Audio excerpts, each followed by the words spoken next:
मध्य प्रदेश पहला ऐसा राज्य है जहां गीता राष्ट्रीय ग्रंथ घोषित हो चुकी है और गीता के दोनों सार को स्कूलों में पढ़ाया जाता है। तो क्या 100 करोड़ हिंदू इस देश का चाहता है सारे काम सरकार करे? समाज जब तक जागृत नहीं होगा ये देश सुरक्षित नहीं होगा। हम तो कहते हैं संविधान की ओरिजिनल कॉपी दिखा दो ना देश को। तो जो टेलीविजन पे बैठ करके और कोर्ट में बैठ करके लोग कहते हैं कि रामचंद्र जी तो काल्पनिक थे, जो जज साहब छुट्टी ले रहे थे उस पर बयान नहीं दे पा रहे थे, तो जज साहब जिस संविधान की शपथ खा लेते हैं, अगर उसी संविधान की शपथ लेते जिसमें भगवान राम बन रहे होते तो फिर काल्पनिक नहीं कहते। नमस्कार, रेवा टीवी डिजिटल मीडिया में आप सभी का स्वागत है। हमारे भारत देश के प्रधानमंत्री नरेंद्र मोदी जी ने भारत को एक विश्व गुरु के रूप में प्रेजेंट किया है और आज पूरा विश्व जो है वो भारत को विश्व गुरु के रूप में मान रहा है। और ऐसे में हमारे जो प्रमुख विचारक हैं, चिंतक हैं और वरिष्ठ पत्रकार हैं, उन्होंने देश की ऐसी ही जो अवधारणा लेकर आगे बढ़ रहे हैं और युवाओं को भी प्रेरित कर रहे हैं और साथ ही साथ अपने तर्कों के साथ, अपने तथ्यों के साथ वो हम सभी को ऐसे अभिभूत करते हैं अपने उद्बोधन के द्वारा कि देशभक्ति की जो जज्बा है, जो कल्पना है, हम सभी बड़े अभिभूत होते हैं। तो आइए देर न करते हुए हम आपसे रूबरू करवाते हैं प्रमुख वक्ता, और जो कि 15 तारीख को हमारे जबलपुर शहर संस्कारधारी में एक कार्यक्रम रखा गया है, सरस्वती पूजन है, और उसके बाद वरिष्ठ पत्रकार, विचारक, चिंतक और प्रखर वक्ता जो हैं श्री पुष्पेंद्र कुलश्रेष्ठ जी हमारे जबलपुर शहर संस्कारधानी पधारे हुए हैं। बहुत बहुत स्वागत है रेवा टीवी डिजिटल मीडिया में आपका। यहाँ जबलपुर में एक संस्था है हिंदू सेवा परिषद जी, उनके दावतनामे पे हम यहाँ आए हैं। कर्नल आर एस सिंह साहब आज आए हैं। मुझसे पहले कर्नल आर एस सिंह साहब यहाँ आ चुके हैं, मेरा ये पहला दौरा है जी। और कर्नल आर एस सिंह साहब ने अभी चंद दिनों पहले ही उनकी एक किताब आई है, मेरा ख्याल है आज पहली उस किताब का अनावरण जबलपुर में ही होगा जी। उस किताब का नाम है आप देश के गद्दारों को जाने, नो द एंटी नेशनल्स। जी। जबलपुर में हम ऐसे समय में आए हैं जब देश में एक मजबूत सरकार है, 20 राज्यों में राष्ट्रवादी सरकारें हैं जी। और ऐसे वक्त में दिल्ली के बीचों बीच एक लड़का जो युवा था, जो भगवान राम मंदिर के लिए चंदा मांगता था, उसकी हत्या इस्लामिक जिहादी मुसलमानों ने की। और हम ये देख रहे हैं कि जब इस किस्म की हत्याएं होती हैं, चाहे अंकित शर्मा हो, चाहे अंकित सक्सेना हो, चाहे राहुल राजपूत हो, हिंदू उत्तेजित होता है और बड़े बड़े लफ्ज़ आते हैं, हम ये बर्दाश्त नहीं करेंगे, हम ये नहीं करेंगे। लेकिन मैं बार बार जिस तरफ समाज का ध्यान आकर्षित करना चाहता हूँ कि सत्ताएं संविधान से चलती हैं, संविधान के अपने कंपल्शंस होते हैं, लेकिन राष्ट्र समाज से चलता है। हमारी इस सब के पीछे कोशिश ये है कि जो समाज है वो अपनी भूमिका तय नहीं कर पा रहा था कि हमारी भूमिका क्या है। समाज पूरे तौर पे सत्ता पे निर्भर रहता है, चाहता है हर काम सरकार करे। तो हमारे देश में बहुत सारे कानून हैं, क्या उन कानूनों का पालन होता है? सिर्फ कानून बन जाने से कानून स्थापित तो नहीं होता। जबलपुर के सारे नागरिक, मैं नहीं जानता कि उनको भी इस बात की शायद कोई इन्फॉर्मेशन है या नहीं है, जबलपुर पूरे देश में और मध्य प्रदेश खास तौर से, हम लंबे समय से हिंदूवादी संगठन जो है वो ये कहते रहे हैं कि गीता जो है हमारा राष्ट्रीय ग्रंथ होना चाहिए। लेकिन हम लोगों में एक अजीब सी मनोदशा हो गई है एक लंबे समय के कालखंड के बाद कि हम हर चीज़ को उत्तेजना के तहत उठाते हैं और फिर उसकी तह तक नहीं जाते। जबलपुर दुनिया का और भारत का पहला ऐसा ज़िला है जब यहाँ की जो हाई कोर्ट के दो जज थे, जस्टिस अजीत सिंह जी और justice Sanjay Yadav ji, Allahabad high court में 2007 में जस्टिस एस एन श्रीवास्तव साहब ने एक जजमेंट दिया और उस जजमेंट में कहा कि गीता जो है वो भारत का राष्ट्रीय ग्रंथ है। और उसके फौरन बाद ही जबलपुर हाई कोर्ट ने उस पर सुनवाई की। कुछ यहाँ के जिहादी मुसलमान और ईसाइयों ने उस पर सवाल उठाया। तर्क वितर्क के बाद ना तो ईसाई और न मुसलमान ये साबित कर पाए कि गीता का कोई हिंदुओं से संबंध है, और दोनों जजों ने इस पे फैसला दिया। और यहाँ की सरकार ने पूरे देश में, भले ही लोग न जानते हों, लेकिन मध्य प्रदेश पहला ऐसा राज्य है जहाँ गीता राष्ट्रीय ग्रंथ घोषित हो चुकी है और गीता के दोनों सार को स्कूलों में पढ़ाया जाता है। लेकिन ये जनमानस को नहीं पता। इसलिए मैंने कहा कि सरकारें जब कुछ करती हैं तो ठीक है, सरकार को पता होता है, लेकिन समाज को जब पता होता है तो घर घर लोग जाती हैं और उसमें एक अजीब भावना पैदा होती है। मैं मानता हूँ कि आज देश के अंदर जो सबसे बड़ा खतरा है, न वो चाइना है, न वो पाकिस्तान है, न बांग्लादेश है। ये देश के अंदर एक थर्ड फ्रंट है, और वो थर्ड फ्रंट फिल्मों में है, विश्वविद्यालय में है, इतिहास में है, वो शाहीन बाग पे है, वो बुराड़ी गांव में नज़र आता है। और ये थर्ड फ्रंट जो है इतना मजबूत पिछले सालों में हुआ है कि इससे लड़ने के लिए आपको न मिराज चाहिए न राफेल चाहिए। राफेल और मिराज आपके देश को बचा सकते हैं, लेकिन इस थर्ड फ्रंट से लड़ने के लिए जब तक समाज जागरूक नहीं होगा, सरकार भी कुछ नहीं कर पाएगी। सब कुछ सरकार कर दे, पुलिस लगा दे। मैं बार बार ये कहता रहा हूँ कि जब शाहीन बाग पैदा हो सकते हैं, जो भारत की संसद द्वारा पास किए हुए किसी बिल का विरोध कर सकते हैं, लोकतंत्र में एक प्रक्रिया होती है, उस प्रक्रिया के तहत कानून नियम बनते हैं। अगर इस देश में 30 से 25 करोड़ लोगों को लगता है कि वो भीड़ तंत्र से इस देश की सरकार को डरा देंगे, तो सरकार डर सकती है, लेकिन 100 करोड़ हिंदू समाज क्यों डरता है? लिहाजा मैं ये चाहता हूँ कि जो लोग इस देश के खिलाफ षड्यंत्र करने वाली ताकतें खुलेआम लाल किले के ऊपर उपद्रव करती हैं, तो क्या 100 करोड़ लोगों में से 5 करोड़ लोग भी ऐसे नहीं हैं जो देश के हित में जो बहुत सारे इश्यूज़ हैं उन इश्यूज़ के बारे में चिंता करें? क्या 100 करोड़ लोगों में से 1 करोड़ लोग भी ऐसे नहीं हैं जो दिल्ली के अंदर धरना दें कि संविधान के अंदर, जो संविधान 1976 में झूठ और मक्कारी के आधार पर सेकुलर घोषित किया गया, अगर भारत का संविधान सेकुलर बना दिया गया था तो फिर 1993 में ये संविधान कम्युनल क्यों हुआ? माइनॉरिटी कमीशन क्यों बनाया? माइनॉरिटी एजुकेशन बोर्ड क्यों बनाया? ये अलग अलग से बोर्ड क्यों बने हुए हैं? क्या इन मुद्दों के लिए जो संविधान में है, क्या इन मुद्दों के लिए जो सरकार की संसद ने पास किए हैं, उनके लिए हम नहीं बैठ सकते? तो क्या 100 करोड़ हिंदू इस देश का चाहता है सारे काम सरकार करे?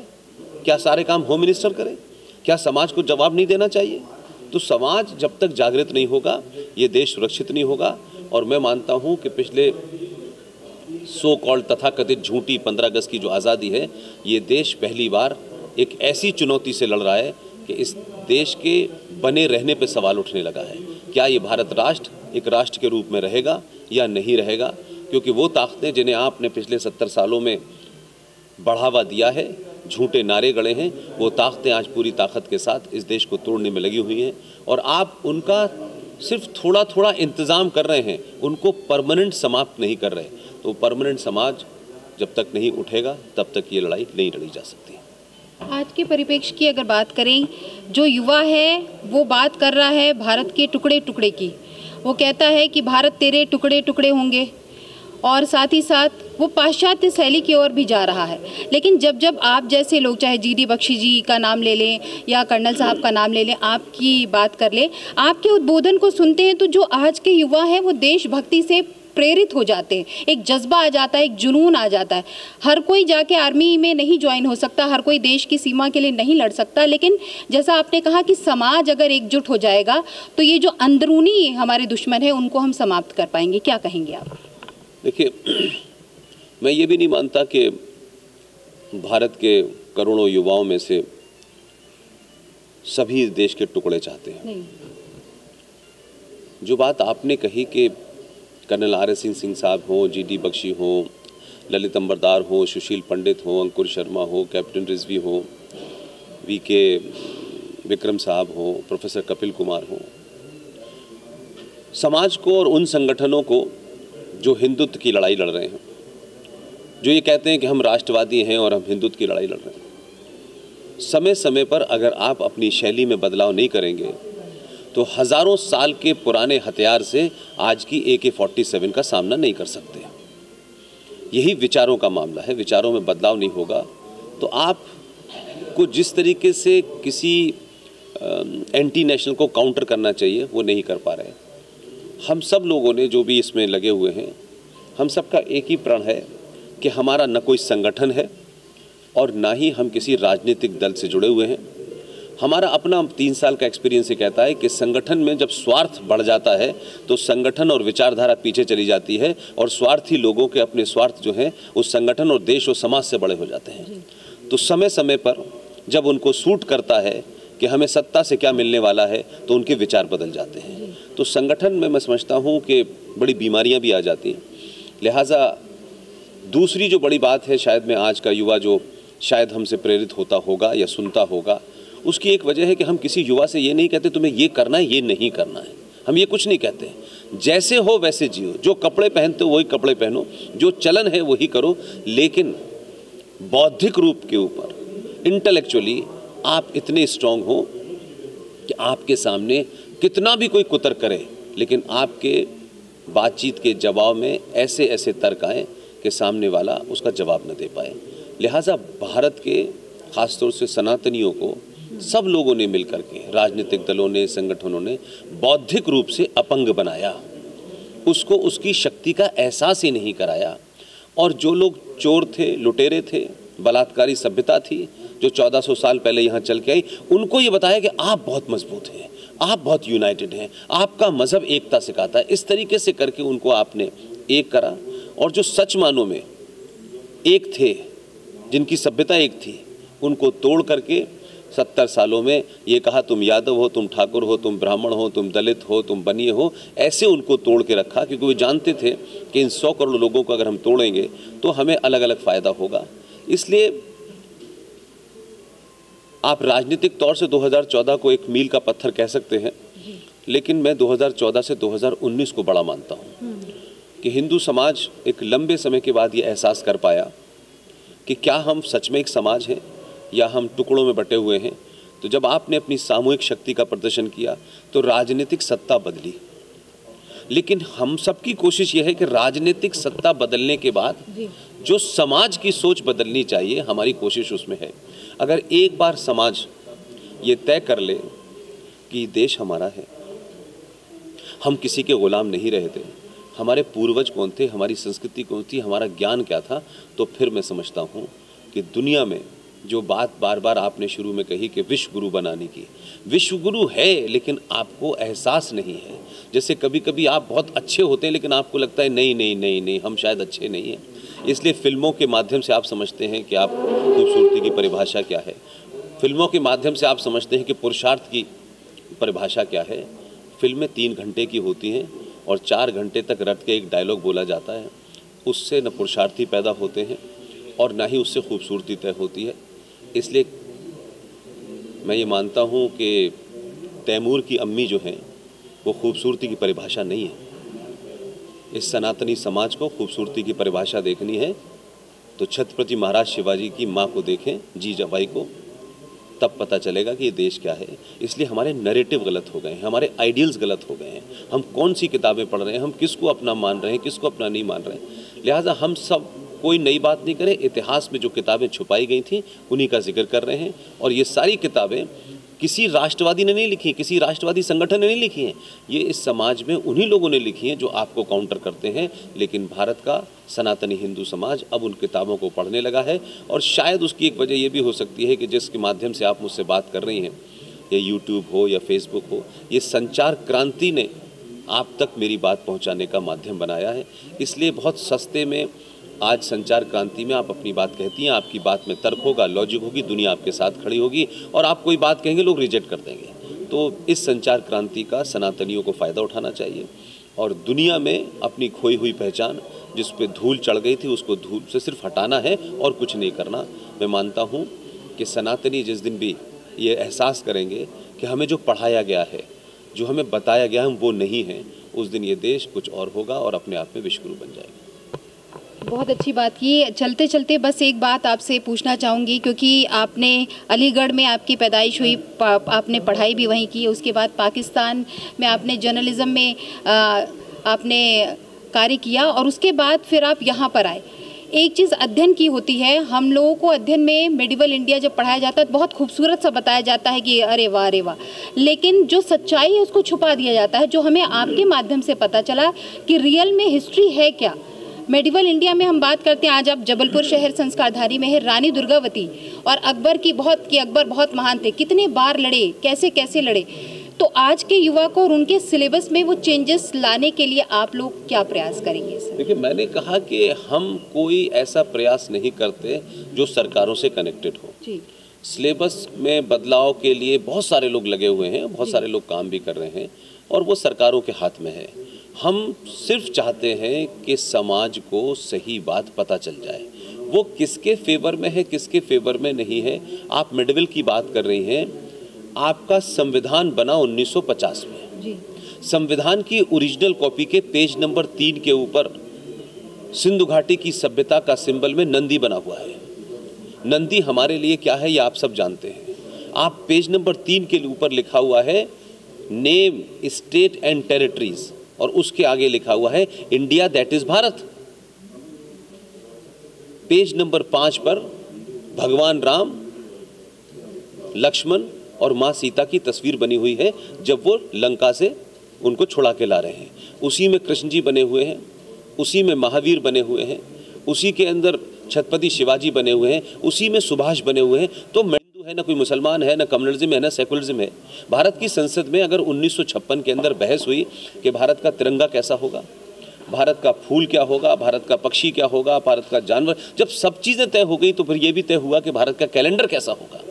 तो जब भारत का कैलेंडर तय हुआ कि सतसंवत से चलेगा और 1957 में सर्वसम्मति से पास हो गया, तो फिर भारत की संसद ने पास किया हुआ कैलेंडर सतसंवत से क्यों नहीं छपता है, फिर क्यों BC से छपता है? एक सेकुलर देश में किसी एक मजहब की डेट से क्यों भारत का कैलेंडर छपेगा? और सतसंवत किसी धर्म वर्म का मामला नहीं है, सतसंवत शुद्ध रूप से साइंस है। तो आज एक बहुत बड़ी टीम है हमारी जो औरंगाबाद में है, वो मार्च से मार्च कैलेंडर छापती है। तो ये जब तक कल की घटना भी अगर युवाओं को पता चल गई तो मेडिवल की तो बात छोड़ दीजिए, उसमें तो बहुत सारे राइटर ऐसे थे जिनसे आपने इतिहास लिखवाया, जिनकी उम्र 29 साल थी और उन्होंने प्रदेश का इतिहास लिख दिया। ऐसे ऐसे लोग थे, उनकी किताबें हम पढ़ते हैं। तो मैं ये कह रहा हूँ कि हम दूर इसलिए नहीं जाना चाहते कि उसमें बहुत टाइम लगेगा। हम तो कहते हैं संविधान की ओरिजिनल कॉपी दिखा दो ना देश को। तो जो टेलीविज़न पे बैठ करके और कोर्ट में बैठ करके लोग कहते हैं कि रामचंद्र जी तो काल्पनिक थे, जो जज साहब छुट्टी ले रहे थे उस पर बयान नहीं दे पा रहे थे, तो जज साहब जिस संविधान की शपथ खा लेते हैं, अगर उसी संविधान की शपथ लेते जिसमें भगवान राम बन रहे होते तो फिर काल्पनिक नहीं कहते हैं। तो छोटा छोटा बदलाव है, कुछ बड़ा नहीं करना है, सच बता देना है और कुछ भी नहीं करना है। आज का युवा इंटेलिजेंट है, उसको पास सोचने समझने की शक्ति है, वो किसी संगठन किसी पार्टी का बंधुआ मजदूर नहीं है। हम किसी पार्टी का सपोर्ट, किसी पार्टी का विरोध नहीं करते। हाँ, अगर किसी पार्टी के किसी आदमी ने राष्ट्र को मजबूत करने की बात की, मैं देश की बात नहीं कर रहा हूँ, तो हम उसकी तारीफ ज़रूर करते हैं। इतना ही हमारे व्याख्यान में होता है। आपने बात की, मुझे मौका दिया जबलपुर में, उसके लिए बहुत बहुत धन्यवाद। Thank you very much. आपका ही बहुत बहुत धन्यवाद और इतनी सारगर्भित बात की आपने, बहुत बहुत धन्यवाद।